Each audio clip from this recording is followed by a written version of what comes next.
ઘણી વખત આપણે આપણા જીવનમાં બીજાઓ વિશે યોગ્ય રીતે સમજ્યા વિના નિર્ણયો લઈ લઈએ છીએ અને આપણા સંબંધોને બગાડવાનું શરૂ કરીએ છીએ.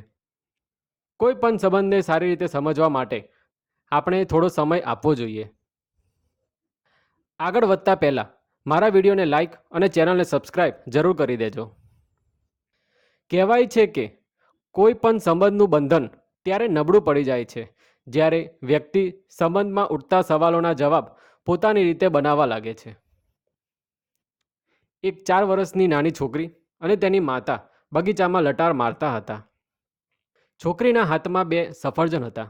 છોકરીની માં છોકરી પાસે ગઈ અને પૂછ્યું, આ બેમાંથી એક સફરજન આપશો?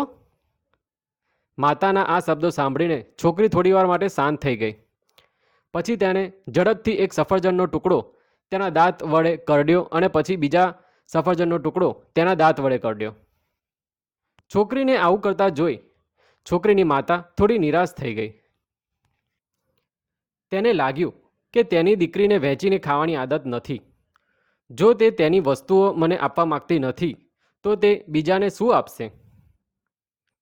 છોકરીની માતા ઉદાસ હોવા છતાં હસતી હતી, જેથી છોકરીને ખરાબ ન લાગે. પછી અચાનક છોકરીએ તે બેમાંથી એક સફરજન તેની માતા તરફ લંબાવ્યું અને કહ્યું, મમ્મી, આ સફરજન ખાઓ કારણ કે તે મીઠું છે. બાળકની આ વાત સાંભળીને તેની માતા આશ્ચર્યચકિત થઈ ગઈ. તેણે વિચારવાનું શરૂ કર્યું કે તે માત્ર એક ક્ષણ પહેલાં તેની પુત્રી વિશે કેટલું ખરાબ વિચારતી હતી, કે તેને ખોરાક વેચવાની આદત નથી. પરંતુ એવું નથી. તેની પુત્રી તેની માતાની ખૂબ કાળજી રાખે છે. તેથી જ તેને તે ખાધું અને પછી જ મીઠા સફરજન તેની માતાને ખાવા માટે આપ્યું. મિત્રો, આ વાર્તામાંથી આપણને જે બોધપાઠ મળે છે તે એ છે કે આપણે જે ઉતાવળમાં બીજાઓ વિશે વિચારીએ છીએ તે ઘણીવાર સાચું નથી હોતું. ઘણી વખત લોકો આપણે જે વિચારીએ છીએ તેનાથી તદ્દન વિરુદ્ધ હોય છે. તેથી આપણે ક્યારેય કોઈના વિશે કોઈ ધારણા બાંધવામાં ઉતાવળ ન કરવી જોઈએ, કારણ કે કેટલીક વાર જે દેખાય છે તે સત્ય નથી હોતું. તેલની અછતને કારણે ઘણી વખત દીવો ઓલવાઈ જાય છે.